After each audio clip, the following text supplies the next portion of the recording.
tal? Muy buenas tardes, buenas noches, tardes, noches. Los saluda su amigo licenciado René Castellán, director de la revista Lex Informa.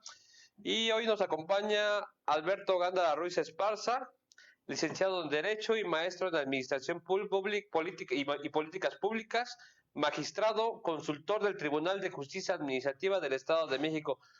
Señor magistrado, muy buenas tardes, gracias por estar con nosotros.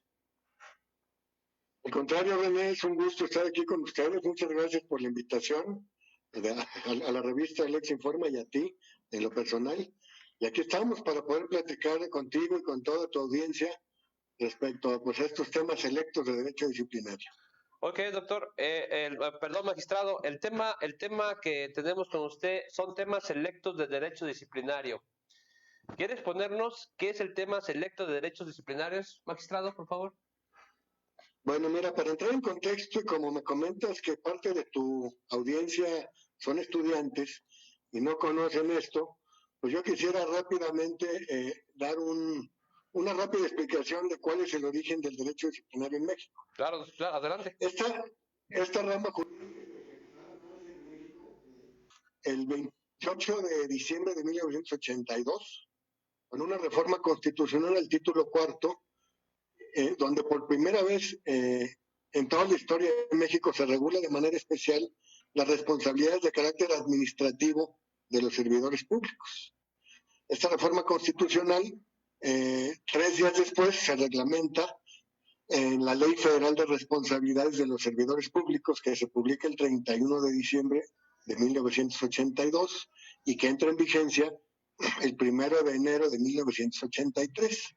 Ahí nace en México esta rama que denominamos ahora derecho disciplinario, que en aquel entonces pues estaba conocida coloquialmente como el sistema de responsabilidades de los servidores públicos, y que últimamente los estudiosos de esta rama desde todo este tiempo hemos impulsado para que pues sea el derecho disciplinario mexicano. Okay. Entonces ese es el origen y nace como un sistema federal, o sea, se concibe como un sistema federal. Entonces se le deja a los estados plena libertad para que legislen en el ámbito local sobre las responsabilidades administrativas y políticas de los servidores públicos. Y esto lo hicieron en los años subsecuentes, entre 83 y 84, en todos los estados de la República. Y este es un régimen que prácticamente subsistió desde estos años y hasta que se crea el Sistema Nacional Anticorrupción, que se concibe como un sistema general. Entonces, al crearse una ley general, de alguna manera se acota para que los estados legislen, pero con base en ese marco general, cosa que desgraciadamente no ha estado sucediendo. Hay algunos estados que crearon sus leyes locales con algunas diferencias que se alejan de la ley general. Y esto pues la propia Constitución y a la propia ley general, y ya la Suprema Corte de Justicia de la Nación ha estado declarando inconstitucionales algunos preceptos locales que rebasan los alcances de la ley general. Doctor, básicamente, pues... No, adelante, doctor, adelante, lo escucho. No, pues esto sería una historia rapidísima de lo que es el derecho disciplinario, sin entrar en mucho detalle, porque pues hay muy poco tiempo, ¿no? Claro. Si quisiera alguien ahondar en algún punto en especial, con mucho gusto pues lo podemos ahondar, ¿no? Pero para entrar en temas más especializados, pues podemos, si quieres, establecer un diálogo y que pues tú me vayas guiando hacia donde, pues, de cierta manera quieran ustedes, o que bueno, yo les puedo ir platicando sobre cómo estamos ahorita, cuál es la situación actual del derecho disciplinario. No sé, tú me dices. No, yo le platicaba porque yo sé que usted tiene 3 libros, ¿verdad? Tengo hasta la fecha 3 libros y ya está por salir el cuarto.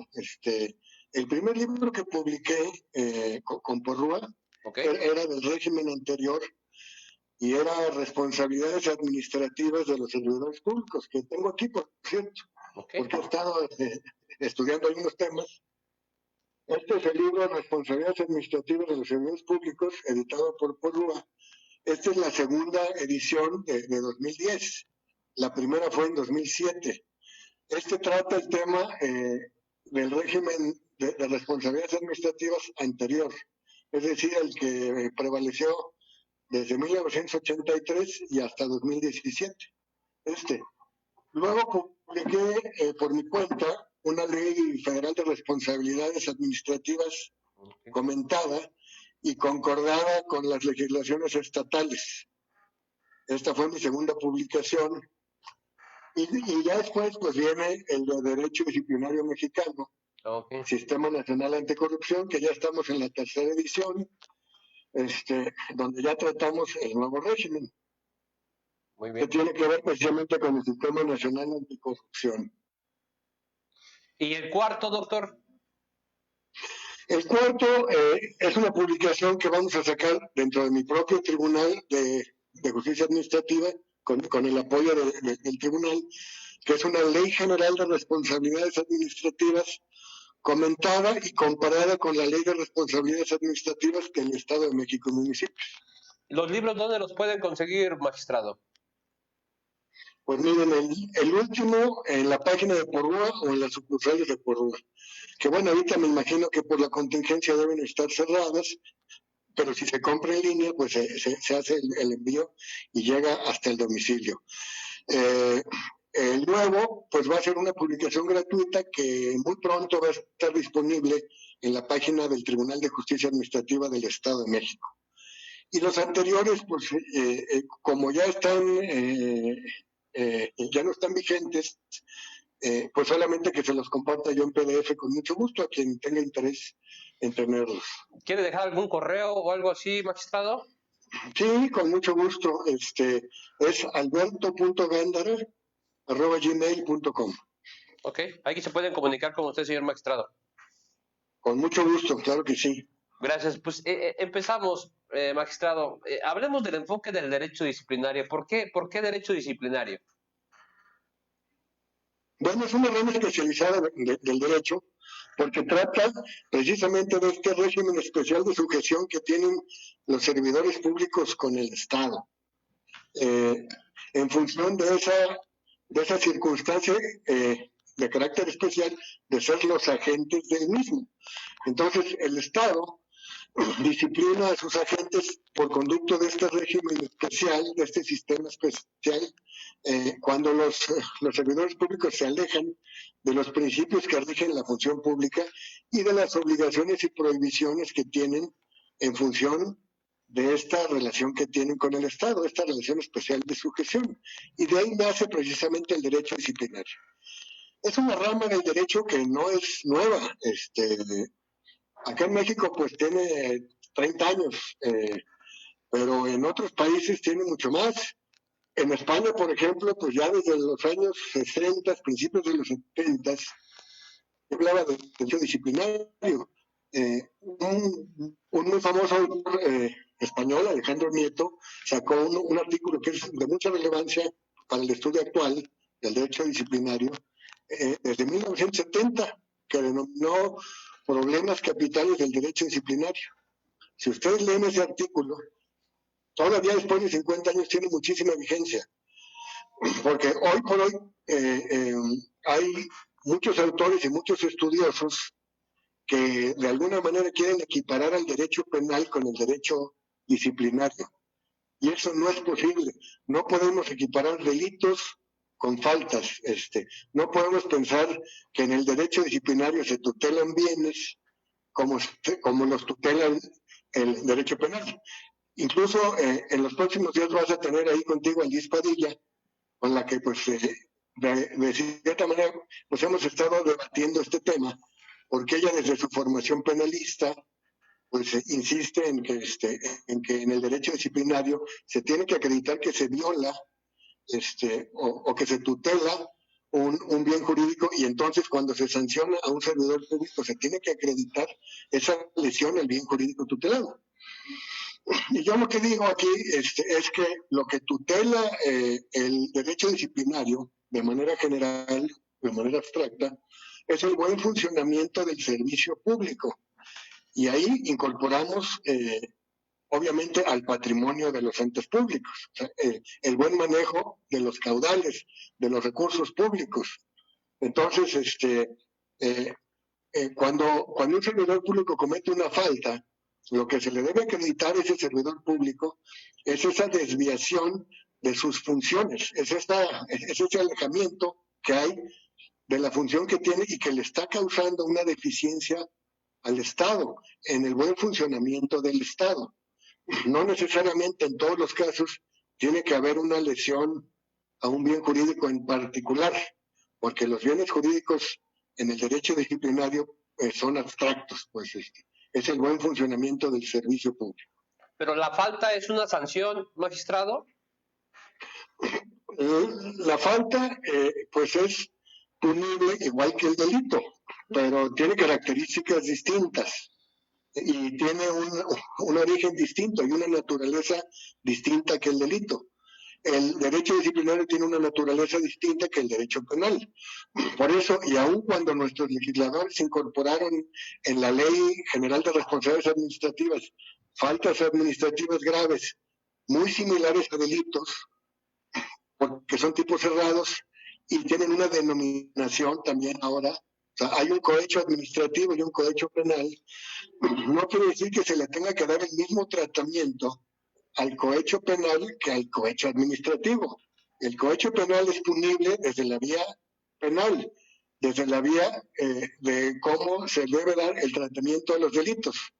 Y el cohecho administrativo debe dársele el tratamiento de falta administrativa y tiene que reunir las características punibles de las faltas administrativas, no de los delitos.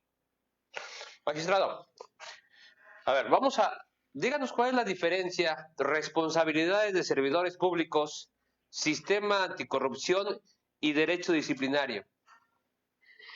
Bueno, responsabilidades como tal es prácticamente similar. Responsabilidades administrativas es un símil al derecho disciplinario mexicano.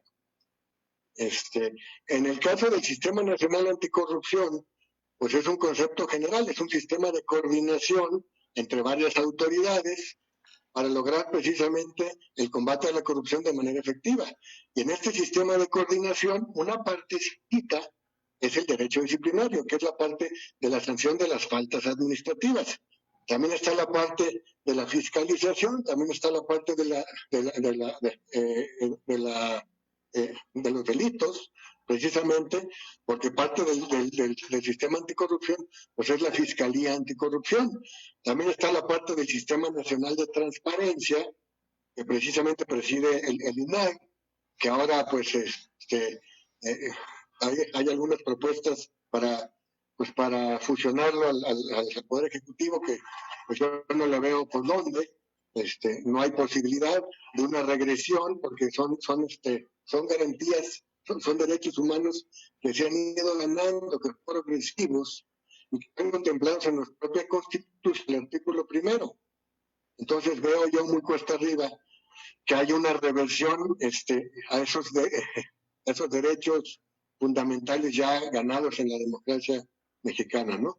También está dentro del Sistema Nacional Anticorrupción ahora la parte ciudadana, la parte de la participación de todos estos, digamos, actores ciudadanos representados por el Comité de Participación Ciudadana Nacional y los comités de participación ciudadana en todos los estados. Entonces, el Sistema Nacional Anticorrupción es pues un sistema de coordinación y el derecho disciplinario es una partecita nada más de ese Sistema Nacional Anticorrupción, porque además el derecho disciplinario no está concebido únicamente para castigar la corrupción, también está concebido para sancionar indisciplinas, para sancionar faltas por negligencia, para sancionar faltas por la falta de cuidado de los servidores públicos en el debido desempeño de sus funciones, que no necesariamente implique actos de corrupción. Hablaba magistrado del servicio público, las funciones de un servicio público, que esa sería una falta administrativa. Sí, cuando un servidor público se aleja de los principios que rigen el servicio público y con esa conducta comete una falta administrativa de las que están en el catálogo de faltas no graves o graves, Entonces, por esa razón, el Estado tiene esa facultad, ese jus puniendi, para sancionarlo por la vía administrativa. También está la vía penal.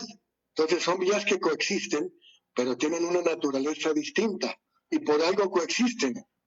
Finalmente, la parte penal es la última ratio, pues la parte disciplinaria es una disciplina un jurisprudencia del Estado previo a la parte penal, que es la última ratio. Entonces, por eso coexisten, porque tienen finalidades distintas. Aquí hablábamos del cohecho penal y cohecho administrativo, maestro. ¿Cómo sería un cohecho, cómo es el cohecho administrativo? Por ejemplo, el cohecho de carácter administrativo, con el simple hecho de pretender obtener un beneficio, fíjate, así, porque así lo dice el tipo, con el simple hecho de que tú pretendas obtener un beneficio adicional a las contraprestaciones que el Estado te da con motivo del encargo que ocupas, con ese simple hecho ya estás cometiendo la falta administrativa de cohecho. Es decir, no se requiere un resultado material como en el ámbito penal. En el ámbito penal, para que se materialice el cohecho, no es suficiente con que pretendas obtener, tienes que obtenerlo, tiene que haber un resultado material para que en el ámbito penal te puedan imputar el delito de cohecho, a diferencia del ámbito administrativo, que con el simple hecho de que tú pretendas obtener un beneficio adicional o que exijas, aunque no te lo otorguen, que exijas o pretendas obtener, esa circunstancia ya el Estado ya la regula como una violación, como un desvío del servidor público hacia sus funciones y hacia su ética profesional, hacia su necesidad de conducirse únicamente en los rieles de sus funciones y que no pretenda obtener un beneficio adicional a su salario. Entonces, esa es una de las diferencias fundamentales, por ejemplo, entre un delito de cohecho y la falta administrativa de cohecho, ¿no? Okay. Aquí no se requiere un resultado material. Es suficiente con que el servidor público pretenda obtener o exija. Con eso ya es punible porque está desviándose de los objetivos que tiene el Estado, de que los servidores públicos se conduzcan siempre con rectitud. Las obligaciones disciplinarias. ¿Qué obligación, los servidores públicos, qué obligaciones disciplinarias tienen, magistrado? Bueno, mira, nuestra ley, la ley general contempla en el artículo 7 unas directrices que tienen relación con los principios éticos. Esas directrices serían como los conceptos jurídicos indeterminados que tenemos, que se vinculan con un catálogo de obligaciones y prohibiciones, están contenidas en el artículo 49 y sus fracciones, como obligaciones y prohibiciones catalogados como no graves. Y del artículo 52 al 64 y su inciso ter, están, digamos que enlistados las faltas administrativas graves, que prácticamente son prohibiciones que tienen los servidores públicos de no hacer cosas o de omitir hacer cosas que se consideren como faltas graves. Ahí están relacionados, pues, ¿no? Y pues bueno, si quieres te pongo algunos ejemplos. Por favor. El artículo 49, fracción primera, pues te habla de manera muy genérica, pues que los servidores públicos tienen que actuar en el desempeño de sus funciones, ¿no? Y no desviarse de ahí. Y tienen que cumplir con los códigos de ética, tienen que cumplir con las demás leyes que tienen que ver con el público. Entonces, cuando una autoridad le imputa a un servidor público el incumplimiento del artículo 49, fracción primera, tiene que relacionarlo o tiene que remitirse a otra normatividad, a otra ley que rige específicamente algún proceso de carácter administrativo, en donde el servidor público haya incumplido determinada cuestión. Entonces, el 49, fracción primera, y en lo general casi todas las faltas no graves son tipos abiertos, que requieren una remisión normativa hacia otros cuerpos que rigen el servicio público. Por ejemplo, presentar en tiempo y forma la declaración patrimonial, etcétera, etcétera, ¿no? O sea, faltas no graves. Y las faltas graves, pues ya están nominadas indebidamente desde mi punto de vista por los legisladores, fueron nominadas muy similares a los delitos. Cohecho, peculado, tráfico de influencias, enriquecimiento oculto en el ámbito administrativo, que es muy similar al enriquecimiento ilícito en materia penal, etcétera, ¿no? Ahí están enlistados en la ley. Magistrado, yo la verdad desconozco del tema, pero bueno, me surge ahorita la idea. ¿Cuántas etapas tiene un proceso disciplinario o cómo se maneja por proceso, un acta administrativa? Y mira, esto que me preguntas es interesantísimo porque muchas personas, incluso que están involucradas en estos temas, de alguna manera interpretan mal cuáles son las etapas del procedimiento disciplinario. Así es. Y meten, por ejemplo, a la investigación como si fuera parte del procedimiento disciplinario. Y eso es incorrecto. El procedimiento disciplinario solamente tiene las siguientes etapas. Cuando se cita al servidor público, que es cuando prácticamente la autoridad sustanciadora admite de la investigadora un informe de presunta responsabilidad administrativa. Ahí se inicia el procedimiento. Esa es la primera etapa, cuando se inicia el procedimiento y se desahoga una audiencia inicial. ¿Pero en dónde, maestro? Perdón, magistrado, que lo interrumpa. ¿En dónde se desarrolla la audiencia inicial? ¿Con quién? Excelente. Bueno, mira, déjame te platico también una de las grandes diferencias entre el sistema anterior y el sistema actual. En el sistema anterior, todo era en sede administrativa. O sea, todo el procedimiento se desahogaba en sede administrativa. Uh-huh. Y entonces era la misma Contraloría que citaba, desahogaba audiencia, desahogaba pruebas, desahogaba alegatos y resolvía. Así es. Ahora con este nuevo sistema, esa parte únicamente queda para las faltas no graves. Para las faltas graves, después de que se desahoga la audiencia inicial, el asunto se turna a los tribunales de justicia administrativa competentes para que se desahoguen las pruebas y se emita ya una resolución. Entonces, ahí sí, en el tema de las faltas graves, podríamos decir que parte del procedimiento está en sede administrativa y la otra parte está en sede jurisdiccional. En la parte de las faltas no graves, todo sigue siendo sede administrativa. Que eso es un punto bien importante que podemos ampliar, porque este es un paradigma que va a tener que cambiar, les guste o no les guste, a los centralistas y a los que creen que debe ser ya sea federal o estatal.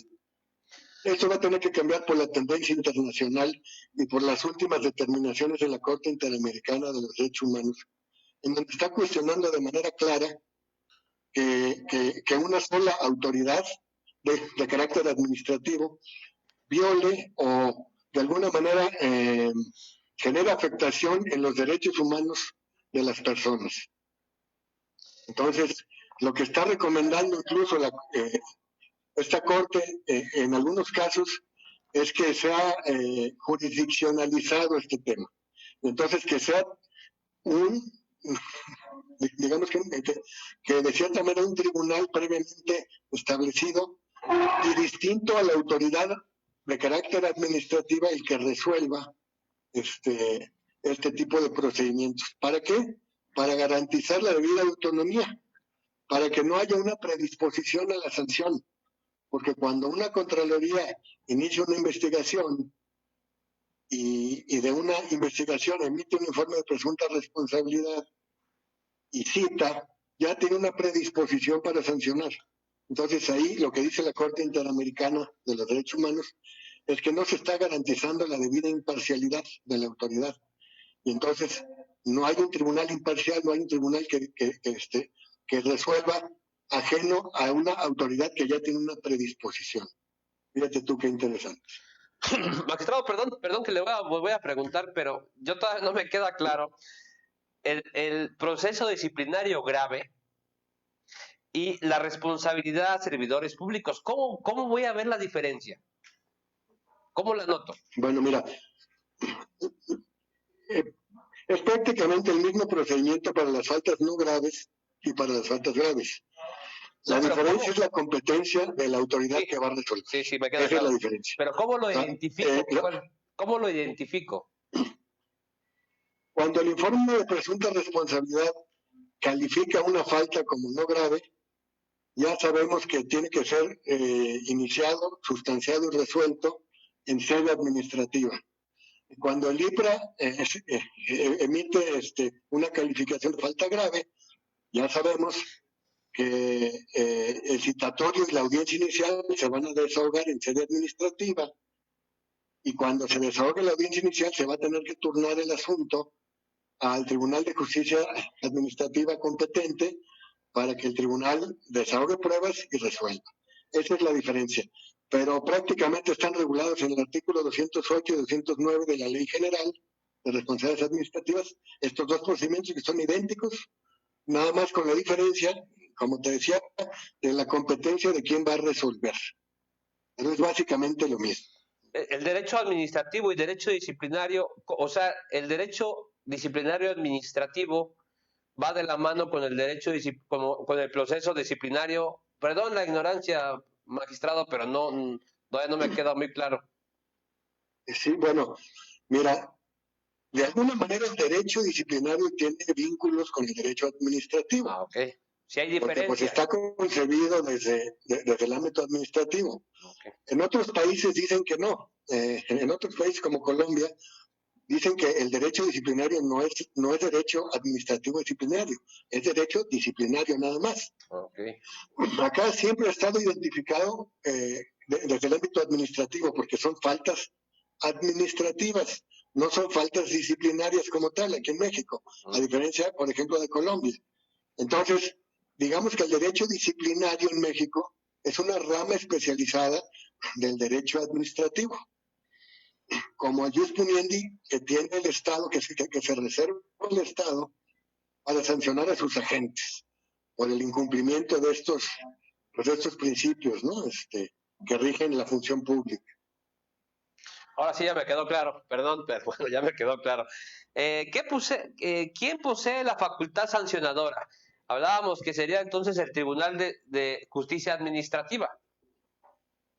Efectivamente, bueno, para sancionar faltas graves es el tribunal, en materia federal, es el Tribunal Federal de Justicia Administrativa. Okay. Y en materia local es el Tribunal de Justicia Administrativa del Estado que corresponda. En cada una de las entidades federativas existe un Tribunal de Justicia Administrativa, que es el competente para sancionar faltas graves de los servidores públicos estatales.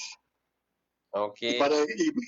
Y para las faltas no graves, en el ámbito federal es la Secretaría de la Función Pública para faltas no graves y las Contralorías de los estados para sancionar a los servidores públicos estatales que incurran en faltas no graves. ¿Y una falta no grave, magistrado, hasta dónde llega? ¿Qué sería? ¿Una sanción? No sé. ¿Cómo sería una falta no grave? Mira, excelente pregunta, porque ahí viene un tema también polémico que he estado platicando yo con toda la gente que me sigue en mis participaciones académicas. Desgraciadamente, la Ley General de Responsabilidades Administrativas tiene un catálogo de sanciones para faltas no graves y un catálogo de sanciones para faltas graves, en donde confluyen o se cruzan algunas sanciones. Por ejemplo, la suspensión puede darse para faltas no graves y para faltas graves. La destitución se puede dar para faltas no graves y faltas graves. Y la inhabilitación, hasta por un año, se puede dar para faltas no graves y para faltas graves. Esta es una incongruencia terrible de los legisladores al mezclar este catálogo de sanciones, porque no tiene congruencia con el grado de afectación en el servicio público, que tiene que ver con una falta no grave y una falta grave. Quien comete una falta no grave, desde mi punto de vista muy personal, pues a lo mucho debería ser suspendido de su cargo hasta por 90 días, a lo mucho. Si alguien comete una falta no grave y lo destituyen o lo inhabilitan por un año, es un exceso, es una desproporcionalidad entre la magnitud de la falta y la magnitud de la sanción impuesta. Entonces, no debió incluir el legislador dentro del catálogo de las faltas no graves la destitución y la inhabilitación. Y por el otro lado también, en el caso de las faltas graves, en este nuevo régimen disminuyen las faltas graves a una sanción mínima de una inhabilitación por un año cuando no existan daños o perjuicios al patrimonio de los entes públicos. Imagínate nada más. Entonces, una falta grave que no cause daños o perjuicios a los entes públicos no va a poder ser sancionada más allá de una inhabilitación por un año. Y una falta no grave también puede ser sancionada con una inhabilitación por un año. Entonces, pues hay una incongruencia terrible ahí en nuestra ley. Ese es el catálogo, ¿no? En el caso de las faltas no graves también está una que se denomina amonestación pública o privada.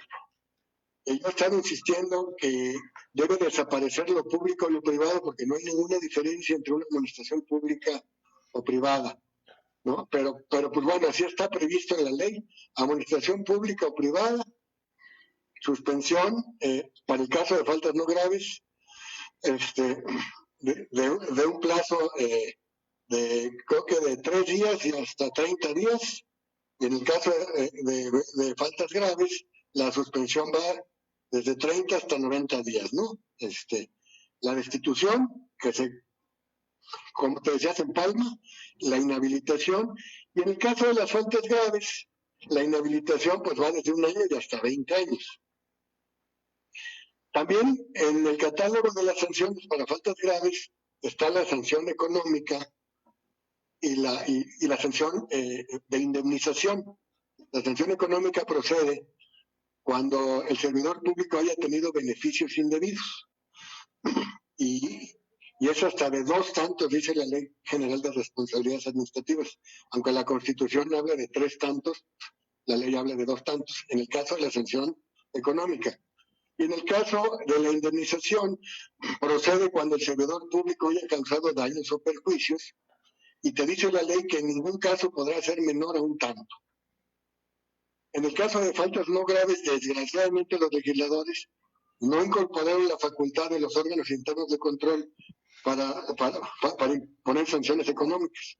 Entonces, todos aquellos daños fatales que se causen, negligencia de servidores públicos que tengan que ver con faltas no graves, están siendo imposibles de sancionar porque la ley no contempló esa posibilidad. Bien interesante, maestro. De verdad, me acaba de dar una super clase. Me mandan un mensaje para usted, Carlos Magaña Flores. Siempre satisfactorio reafirmar los conocimientos con las participaciones del magistrado Gándara. Enhorabuena. Yo tengo muchas gracias, Carlos, por acompañarme. Bueno, ya me quedó claro lo que es cohecho y administrativo. ¿Algo más que se me esté escapando, maestro? No, pues hay muchísimos temas que tienen que ver con estos, pues precisamente estos tópicos, estos temas electos de derecho disciplinario que se pueden platicar. Otro tema pues que no hemos abordado y que es bien interesante, para que no se nos escape, como bien lo mencionas, es el régimen de particulares vinculados con faltas graves. Por primera vez en la historia se regula en una ley que tiene que ver con servidores públicos, se regula desde mi punto de vista de manera indebida un régimen especial de particulares. No quiere decir que no se deba regular este régimen especial de particulares. Lo que yo he dicho siempre es que se debió regular en una ley por separado, porque las responsabilidades administrativas siempre han estado dirigidas hacia los servidores públicos y así tiene que seguir siendo. El régimen de particulares debe estar regulado en una ley especial de particulares, Pero bueno, se incorporó este régimen de particulares vinculados con faltas graves, porque hay un antecedente inmediato en una ley federal anticorrupción y contrataciones públicas de 2012.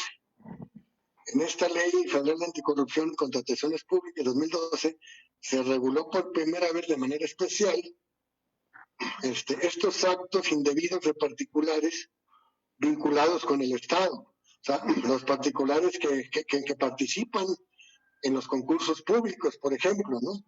Y que al participar en estos concursos, en estas licitaciones, pues cometen irregularidades porque se ponen de acuerdo con los funcionarios, pues para ganar las licitaciones de manera indebida, con información privilegiada, subiendo los costos de los bienes y servicios, etcétera, etcétera, ¿no? Entonces, este régimen que está contemplado ahora en la ley general, de alguna manera tiene una duplicidad con un régimen que está contemplado en las leyes de adquisiciones, arrendamientos y servicios del servicio público.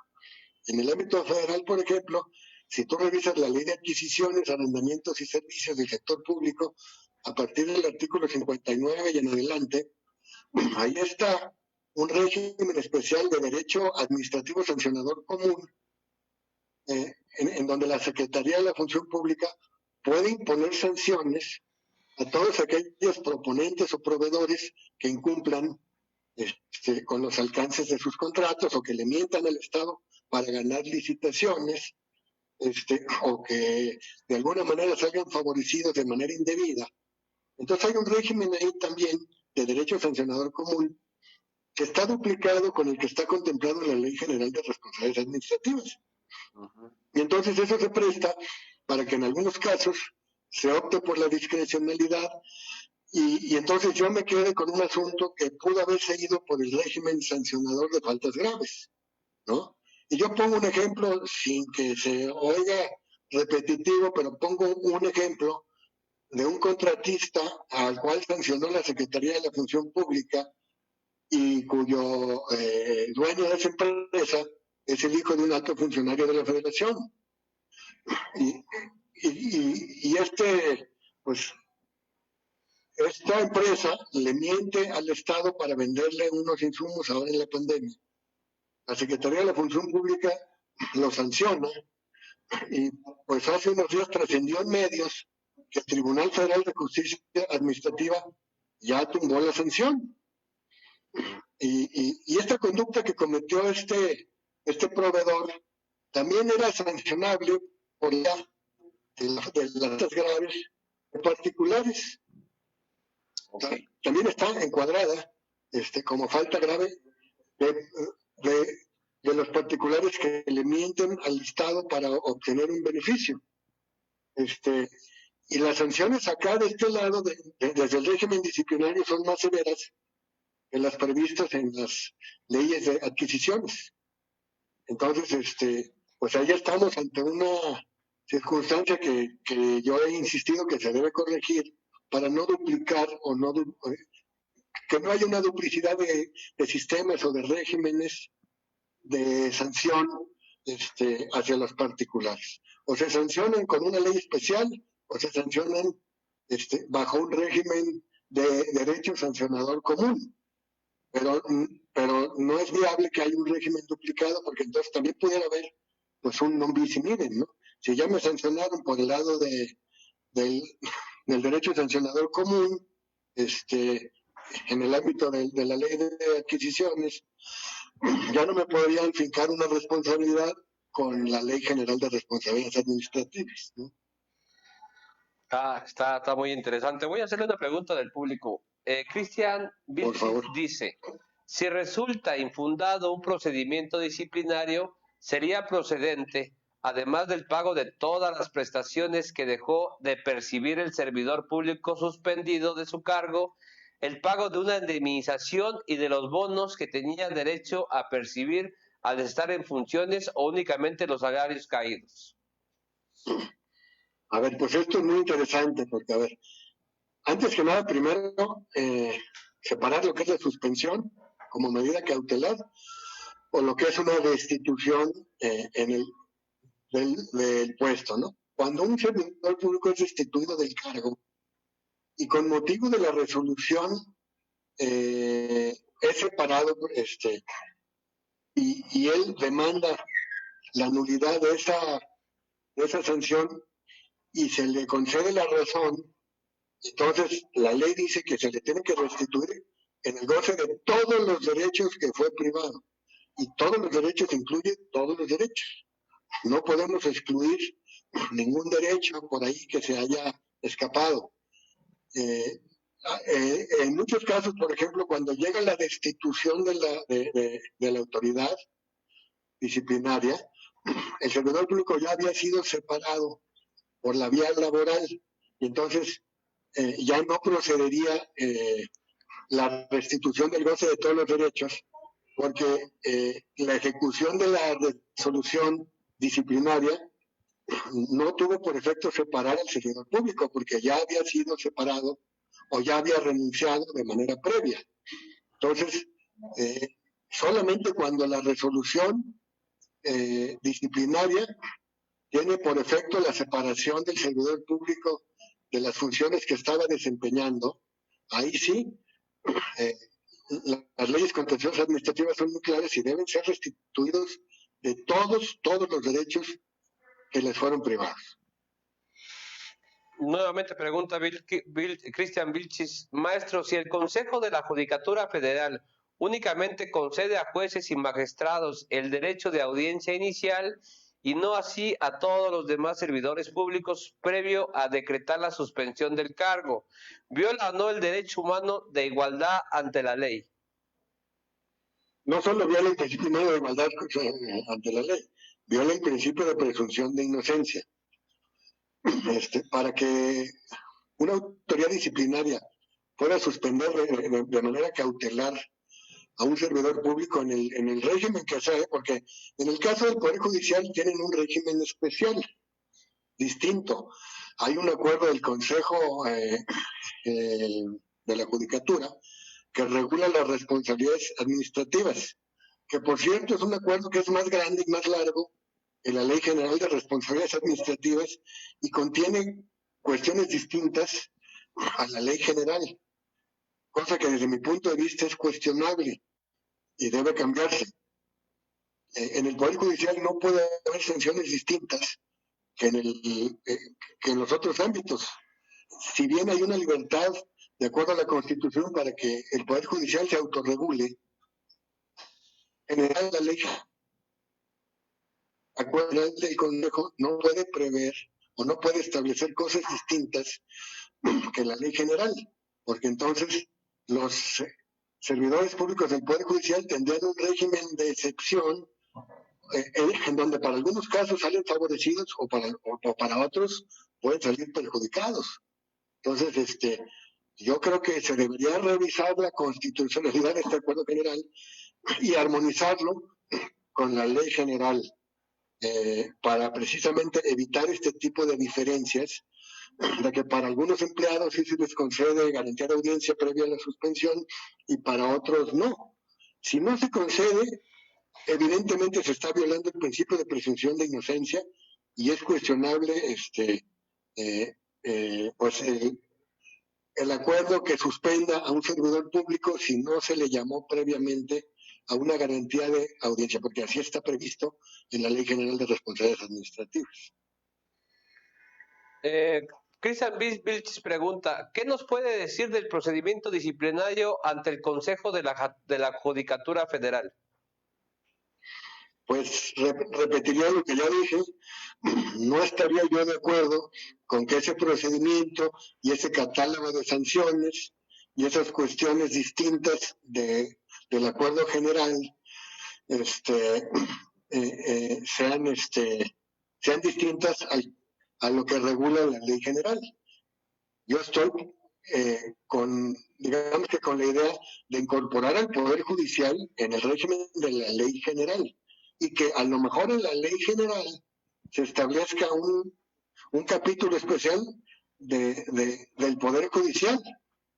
Y entonces las obligaciones y prohibiciones que se encuentran en la ley orgánica del Poder Judicial Federal, que por cierto no deberían de estar ahí, porque las leyes orgánicas no tienen por qué establecer obligaciones y prohibiciones de los servidores públicos del Poder Judicial.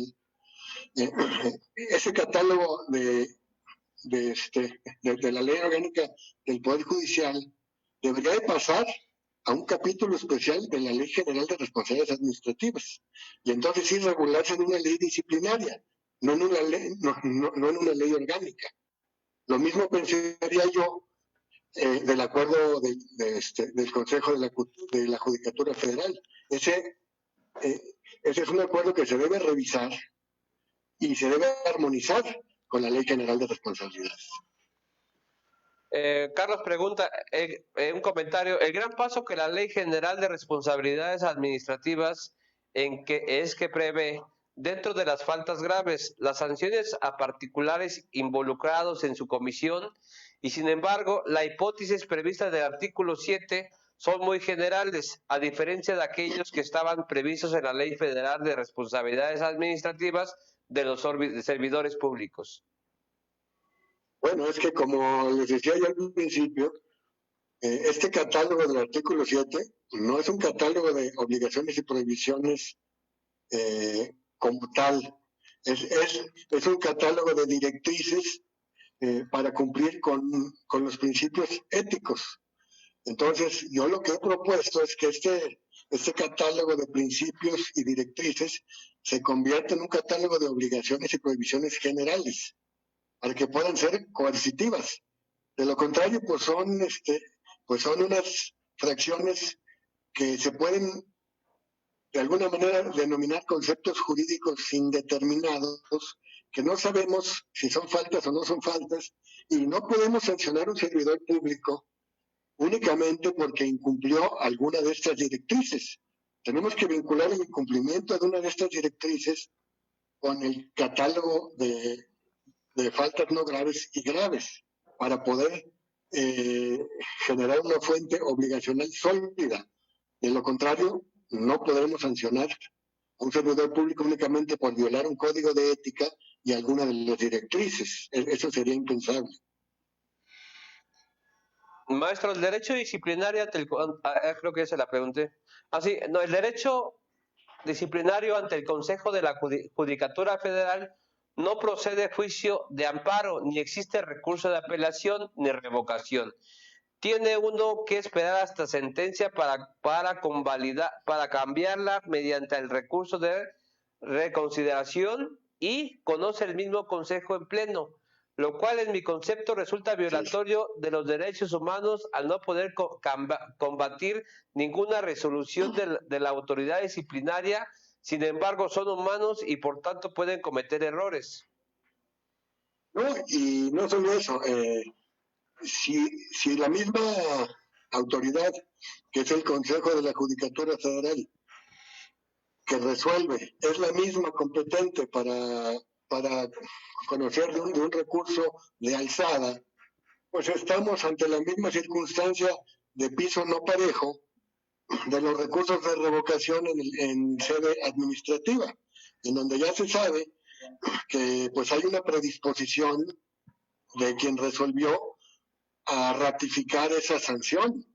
No hay una disposición para reconsiderarla o para pensar en modificarla, porque tú mismo emitiste ese acto. Entonces resulta casi impensable que haya una revocación a una determinación, a una reconsideración, a una determinación que un mismo órgano colegiado emitió.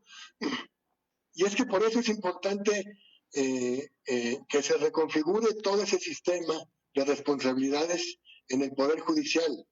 Por eso insistiría yo que es importante que haya un capítulo especial de la rama judicial, del Poder Judicial, en la Ley General de Responsabilidades Administrativas, y que haya un catálogo de obligaciones y prohibiciones en la Ley General exclusivos de este poder, pero que se sujete a la Ley General, y que también de alguna manera se reconfigure ese tema de las comisiones disciplinarias y las comisiones que hay dentro del Consejo de la Judicatura, porque también es cuestionable que los miembros de la Comisión de Disciplina del Consejo de la Judicatura, que son 3, también formen parte estos 3 miembros de otras comisiones administrativas o de otras comisiones que tienen que ver con la reubicación de servidores públicos a otras jurisdicciones, etcétera, etcétera. O sea, la comisión de disciplina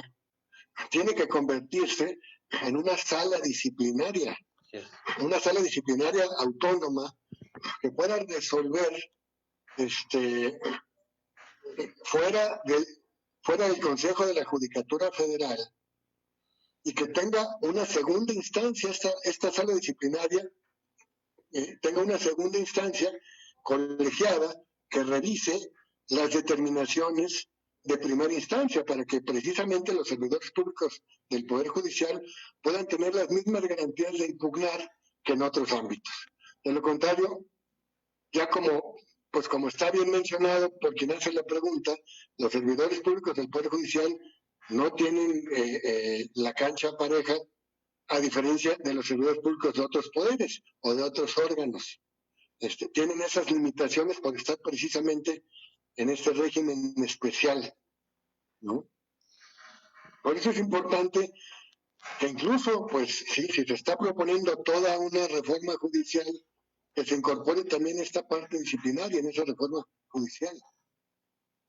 Sí, yo creo que falta mucho por hacer, magistrado, porque sí, yo no conozco muy bien ese tema, la verdad, pero lo que veo que no está muy, por ejemplo, me comentaba usted de la falta grave y la falta no grave, pero puede tener la misma sanción.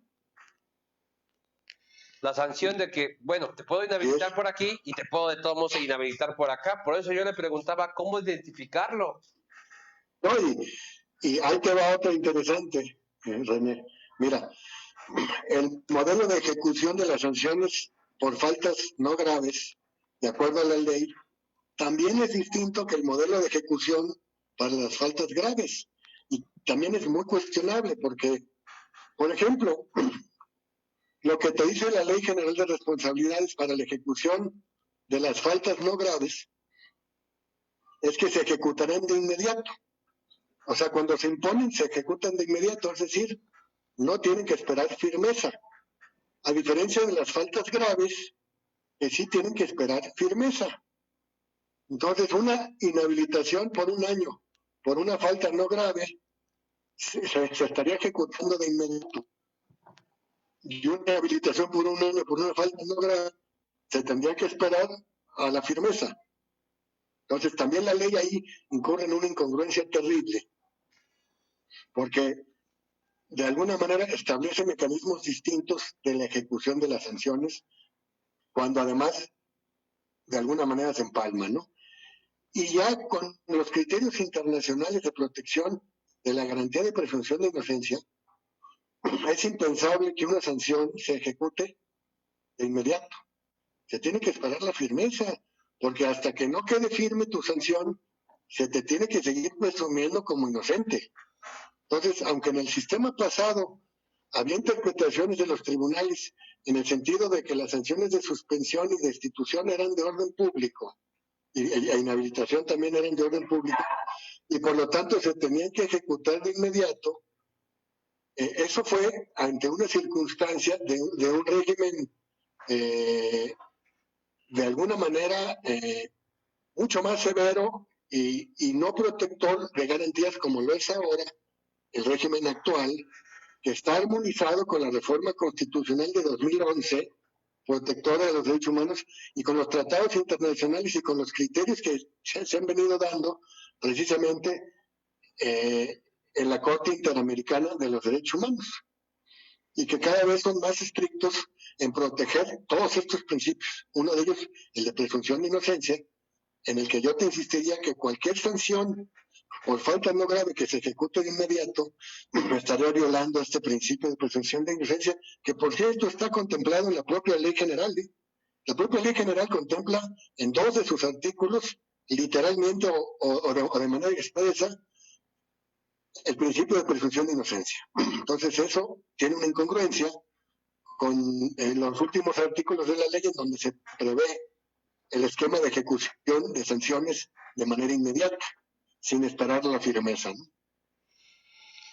Mire, Jaime Jesse Soteno pregunta, ¿existe conflicto de interés cuando una persona se encuentra dada de alta como servidor público, tanto en la administración pública estatal como municipal al mismo tiempo? Cobra en ambos un sueldo y en la legislación interna de una de ellas se establece como impedimento para ser empleado el desempeñar un cargo en la administración pública federal o municipal. No es un conflicto de interés, es una incompatibilidad de cargos que está previsto en la Constitución General y en las constituciones de los estados. Si tú tienes un cargo en el estado, estás impedido para ejercer un cargo en un municipio, porque además, si tú tienes un cargo en el estado, tienes que cumplir con un horario. Y entonces, si tienes otro puesto en el municipio, también tienes que cumplir con un horario. Así es. Y entonces, o le quedas bien a un patrón o le quedas bien al otro. Entonces, hay una incompatibilidad de puestos y hay una incompatibilidad de horarios y hay una circunstancia en la que estás incurriendo en una irregularidad porque o eres aviador en una o eres aviador en otra. No puedes estar cumpliendo las dos porque tienes una jornada de trabajo. Entonces, hay una prohibición constitucional y hay una incompatibilidad en los puestos. No es un conflicto de interés como tal, porque el conflicto de interés pues no regula este tipo de cuestiones, regula otro tipo de cuestiones. Más bien yo ahí lo que yo pensaría es que hay una incompatibilidad en los puestos y hay una incompatibilidad en los horarios también. O le cumples a uno o le cumples a otro. ¿No? Magistrado, y ahí vamos a poner el ejemplo. ¿Cuál sería la sanción? ¿Una inhabilitación? ¿De un no, empleo? bueno, pues, adelante. No te puedo decir exactamente cuál es la sanción, no, porque tendría que ver el caso específico. Claro, ¿no? pero un ejemplo. O sea, lo que se tendría que evaluar, por ejemplo, es cuánto tiempo estuvo cobrando en los dos puestos, cuál sí atendió y cuál no, ¿no? ¿Cuál fue precisamente ese grado de afectación al Estado? Ese grado de afectación que hubo en un puesto o en el otro, y de alguna manera encuadrar esa incompatibilidad en alguna de las faltas graves, ¿no? Y de ahí ya individualizar qué tipo de sanción o qué magnitud de sanción se va a imponer. Porque para poder imponer una sanción, la ley nos pide que individualicemos, que analicemos una serie de elementos que desgraciadamente muchas autoridades disciplinarias históricamente no hacen, individualizar la sanción, y pues por eso imponen sanciones desproporcionales, sanciones que no son acordes con la conducta desplegada, ¿no? Entonces, al individualizar es donde nosotros tenemos que determinar y de alguna manera aterrizar qué tipo de sanción vamos a imponer. Maestro, la sanción podría ser, no sé si está en el catálogo de sanciones, la devolución de un sueldo, de los sueldos que no, sí, que parece no trabajó.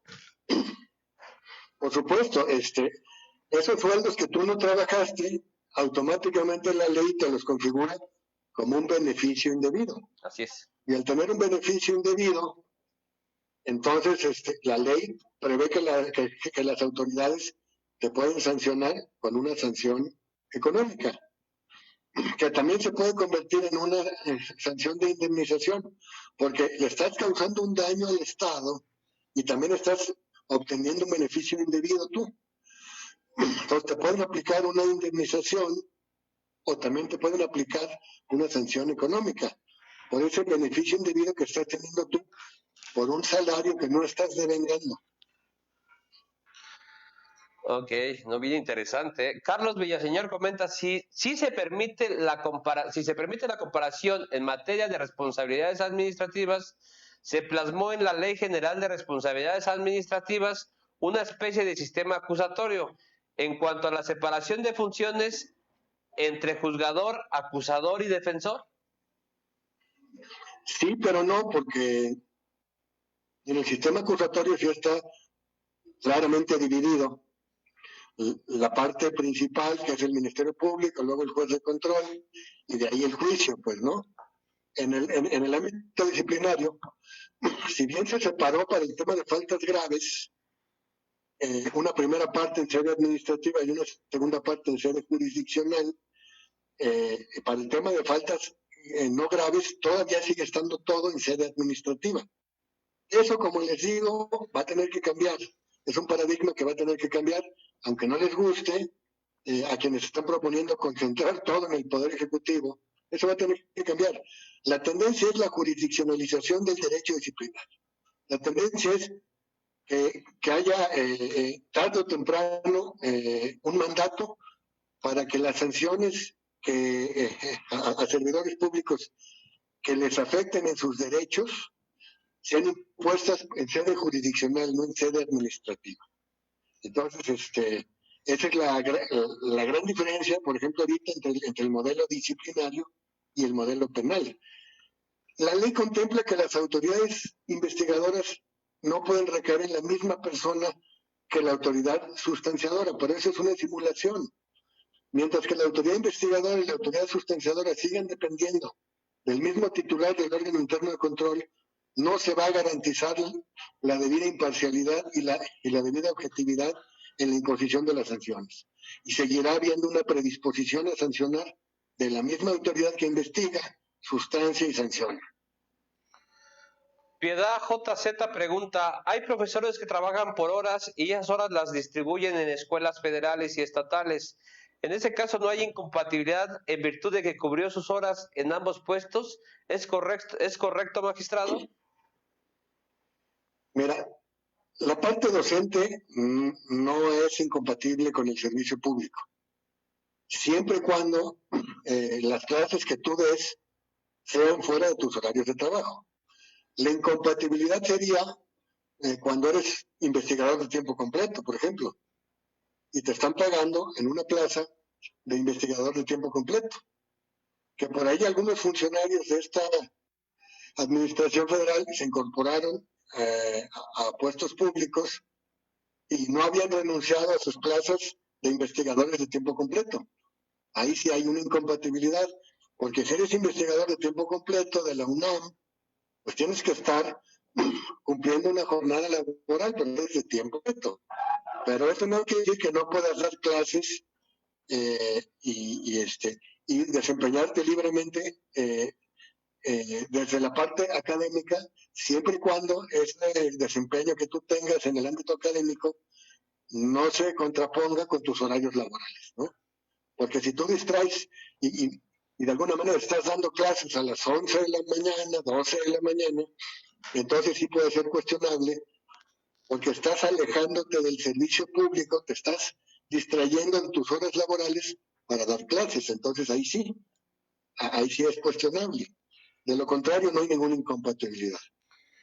Cristian Pegus pregunta, maestro, si el servidor público está suspendido provisionalmente mientras se resuelve el procedimiento disciplinario, puede ser sancionado si la ley de responsabilidades administrativas establece la prohibición para desempeñar otro empleo y no se trata de jueces, magistrados ni secretarios, como lo establece el artículo 101 de la Constitución?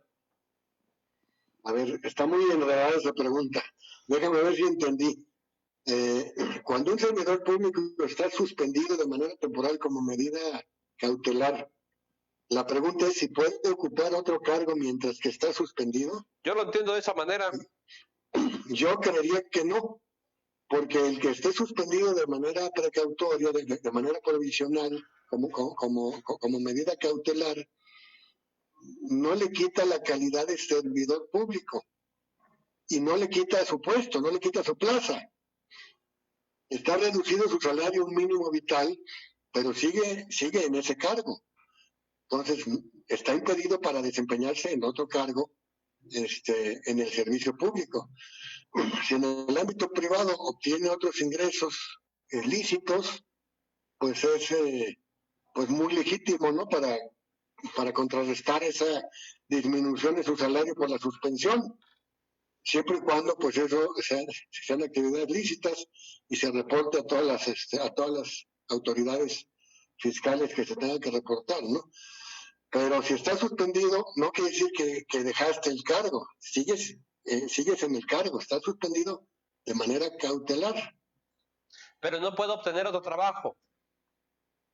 No, yo considero que no, porque no estás dejando pues el cargo, empleo o comisión que tienes, porque te suspendieron, no lo estás dejando, todavía lo tienes. Está suspendido como una medida cautelar, pero todavía sigues fungiendo en el puesto que tienes. Piedad JZ dice: excelente, magistrado Alberto Gándara Ruiz Esparza, muchas gracias por compartir tan importante tema. Le manda un saludo, magistrado. Gracias, Piedad, como siempre, por acompañarme. Carlos Magaña Flores dice: una felicitación a la página por compartir esta plática, así como la programada por la doctora París Padilla. Y nos saludan Carlos Magaña Flores, un gusto escuchar la charla del magistrado, gracias por compartir. Carlos Villaseñor dice: saludos al magistrado Gándara. Lisbeth Muñoz dice: felicidades. Lisbeth Muñoz dice: felicidades por la charla, mi amigo el magistrado Gándara, un abrazo. Es la magistrada. Mi querida Liz, que es magistrada también como yo, pero en el Tribunal de Justicia Administrativa de la Ciudad de México. Sí. Si la pudieras invitar un día, ya la invitamos.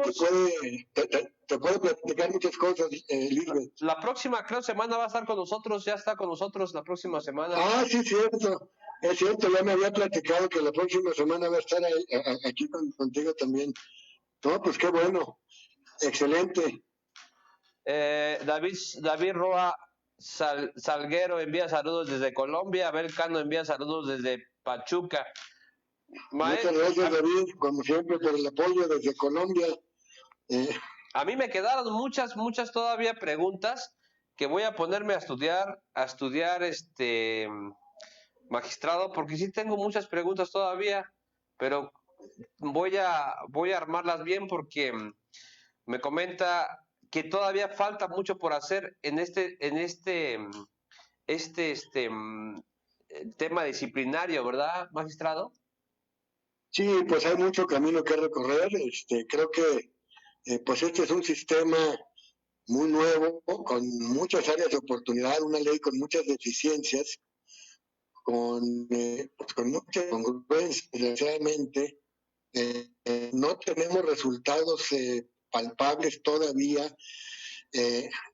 Las Contralorías no están turnando bien los informes de presunta responsabilidad administrativa, no están turnando los asuntos bien a los tribunales de justicia administrativa, y entonces se están regresando muchísimos asuntos, y eso ha dado lugar a que no ha habido sanciones ejemplares y sanciones oportunas. En el sistema anterior había más sanciones que en el sistema actual. Entonces, algo está fallando por ahí de este sistema que hay que tratar de evaluar para rediseñar y para que haya sanciones ejemplares, oportunas, y donde se pueda sancionar también los actos de corrupción con más severidad, para que tengan de alguna manera, insisto, más ejemplaridad. Si una falta grave que no causó daño, pero causó una deficiencia terrible en el servicio público, no se puede sancionar más que con una inhabilitación por un año, pues los infractores se están riendo, se están carcajeando de esas sanciones tan insignificantes, cuando verdaderamente están causando, aunque no se enriquezcan, o aunque no se les pruebe que obtuvieran un beneficio, están cometiendo faltas graves. Y es inconcebible que una falta grave, que no cause daño o que no tenga un beneficio, únicamente se pueda sancionar con una inhabilitación por un año. Entonces hay muchísimas áreas de oportunidad.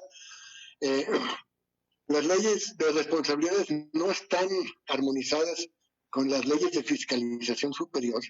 Entonces los tiempos de la Auditoría Superior de la Federación y de los órganos de fiscalización superior estatales son distintos a los que se manejan en el ámbito disciplinario. Entonces no hay compatibilidad en los momentos en los que la ASF notifica sus observaciones a los órganos internos de control para que continúen con una investigación, con los tiempos de los órganos internos de control. Entonces, esto está generando muchas ineficiencias prácticas, entre otras cosas, pues, que hay que revisar y hay que perfeccionar para que este sistema funcione. Oh, yo me quedé bien picado, de verdad, magistrado. Yo quisiera volverlo a invitar. Estoy a tus órdenes. Y hablar más de este tema, a mí que me quede más claro, porque yo inclusive voy a comprar su libro. Ese libro el último libro que usted tiene... No lo compres, yo te lo mando. Le voy a agradecer mucho porque la verdad está bien interesante. No me había metido mucho en esta rama, pero lo escucho súper interesante. Me gustó mucho y sí lo voy a volver a invitar para disipar muchas dudas. Voy a hacer aquí en la revista, todas las personas que quieran hacer preguntas, se las vamos a hacer directamente al magistrado, porque hay muchas preguntas todavía por hacer. Y aparte todavía me quedan muchas preguntas respecto a cómo está trabajando el tribunal administrativo, cómo sanciona. Bueno, te platico rápidamente, aunque Liz Muñoz te puede ampliar muchísimo cuando participe con ustedes. Lo que he tenido históricamente como jurisdicción estos tribunales es el resolver las controversias entre el Estado y los particulares. Esa es la jurisdicción histórica, pues. Y pues bueno, tienen muchísimos años funcionando estos tribunales de justicia administrativa. Sí, claro. En el ámbito federal, si mal no recuerdo, el federal se constituyó en 1938 y el primer tribunal local pues es precisamente el de la Ciudad de México, que se constituyó hace 50 años. El del Estado de México se constituyó hace 31, 32 años. Entonces, históricamente esa es la jurisdicción de los tribunales de justicia administrativa. Precisamente por ese prestigio que tienen históricamente los tribunales de justicia administrativa de ser garantes de la legalidad, es que se pensó desde el 2003, fíjate tú, porque esto no es nuevo, desde 2003 se pensó en pasarle la facultad sancionadora de los servidores públicos a los tribunales de esta naturaleza, en función de precisamente el prestigio que tienen de ser garantes de la legalidad. Desde el 2013, en una iniciativa que hubo de Ley Federal de Justicia Administrativa de la Función Pública, se pensó en trasladar esa función. En el 2006 hubo una reforma constitucional que lo contempló así y que no se materializó en leyes secundarias durante 9 años. O sea, desde el 2006 hasta el 2015 hubo una reforma constitucional que fue letra muerta. Y hasta 2015 es que se les dota a estos tribunales, además de la jurisdicción histórica, de la jurisdicción para sancionar servidores públicos y particulares vinculados con faltas graves. Entonces, en el 2019 también hubo una reforma, ¿no, magistrado? No, esto se dio el 27 de mayo de 2015, una reforma constitucional que se materializó con reformas legales y con nuevas leyes el 18 de julio de 2016 y que muchas de ellas entraron en vigencia hasta 2017. Y muchas, y una gran parte también entró hasta el 2019, que es la parte penal. La reforma a los delitos, al capítulo de delitos cometidos por hechos de corrupción, que fue en el 18 de julio de 2016, contempló en un transitorio que esos delitos entrarían en vigencia hasta que se nombrara el fiscal nacional anticorrupción. Así es. Y se replicó en los estados, ese mismo modelo. Entonces, en el ámbito federal, los delitos cometidos por hechos de corrupción empezaron o entraron en vigencia hasta febrero de 2019, que fue cuando nombraron a la fiscal nacional anticorrupción. O sea, prácticamente tuvieron pues casi 3 años de vacatio ahí, porque de alguna manera ya estaban en el código, pero por un transitorio no entraban en vigencia hasta que no nombraron al fiscal nacional anticorrupción. Pero de febrero del 2019 a la fecha, ¿ya estamos en práctica o sigue siendo todavía teoría? No, del 19 de julio de 2017 hasta la fecha, ya estamos en práctica en el ámbito disciplinario. En el ámbito penal, efectivamente, en el ámbito federal entró en vigencia hasta febrero de 2019, que fue cuando nombraron a la actual titular de la Fiscalía Especializada de Delitos Cometidos por Hechos de Corrupción. en los ámbitos locales, mucho antes, porque acá en el Estado de México, por ejemplo, nombraron al fiscal anticorrupción estatal desde 2017. Entonces, en el Estado de México, por ejemplo, los delitos cometidos por hechos de corrupción para los servidores públicos del Estado de México entraron en vigencia desde el 2017, a diferencia del ámbito federal, que se tardaron casi 2 años más. Ok, perfecto. Magistrado, me dice que si nuevamente puede dar su correo electrónico.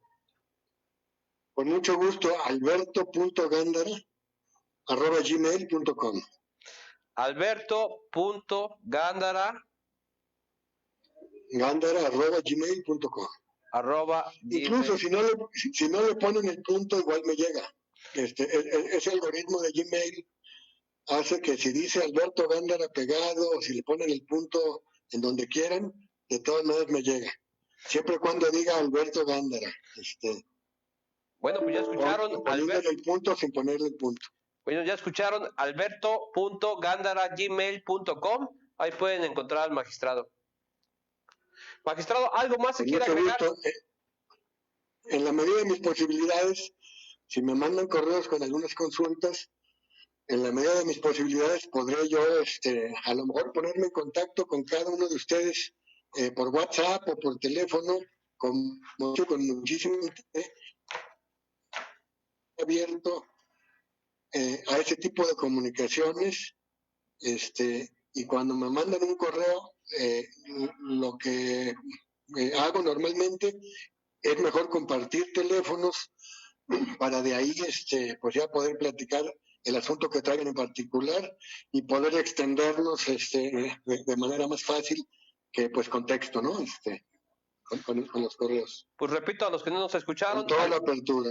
Repito, alberto.gándara@gmail.com. Ahí pueden encontrar al magistrado, ya lo escucharon. Él con mucho gusto los va a atender a medida de su tiempo, ¿verdad, maestro? ¿Algo más que quiera agregar, magistrado? Con mucho gusto. No, pues muchísimas gracias por la invitación y estoy a la orden para que cuando ustedes quieran volverme a invitar, poder ampliar cualquiera de los temas que hoy se trataron de manera yo le prometo que son muchísimos temas. Yo le prometo que la voy a volver a invitar muy pronto porque yo me quedé muy picado con esto, mucho. Voy a ponerme a estudiar porque pues hay que estudiar ese tema, no lo conozco muy bien, pero me llamó mucho la atención, magistrado. Pues estoy siempre a la orden. Pues le agradezco. Estoy siempre a la orden, de veras. Le agradezco muchísimo, muchísimas gracias y hasta la próxima, magistrado. Y porque quisiste ser formal conmigo, porque pues si quieres hablarme de tú, ya sabes que sin protocolos. Sí, claro, yo respeto el rango de magistrado, pero bueno. No, nada de eso.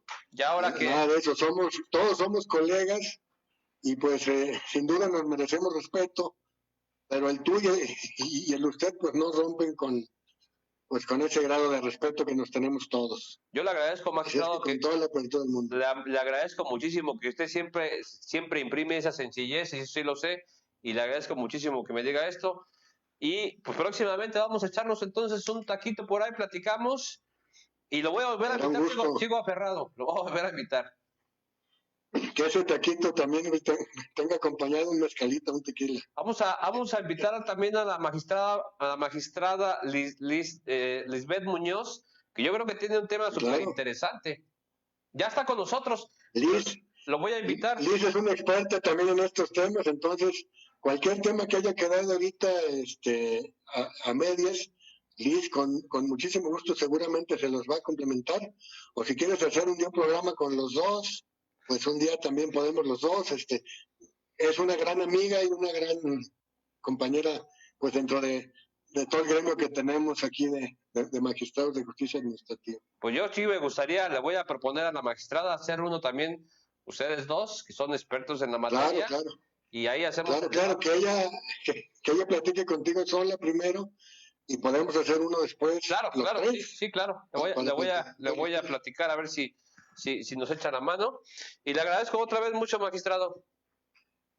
Estoy a tus órdenes siempre y con el gusto de saludar siempre a toda la audiencia de Revista Lex Informa y los que pues de alguna manera se van sumando que pues en otros programas nos han seguido y siempre están interesados en lo que pues muchas veces hasta les repetimos y ya hasta se han de aburrir porque nos escuchan en un foro y en otro y a veces pues de cierta manera indudablemente se tienen que repetir algunos temas, ¿no? Yo creo que nosotros hay que darle seguimiento. Ahorita ya entendí más o menos la base, ya sabemos cómo está el asunto y vamos a profundizarlo más, magistrado. Con muchísimo gusto, René, y estamos a la orden. Muchísimas Fue un gracias. placer estar contigo y con toda tu audiencia. Muchísimas gracias. Un abrazo, magistrado. Hasta luego. Un abrazo fuerte. Hasta luego. Ya se cortó, creo, magistrado.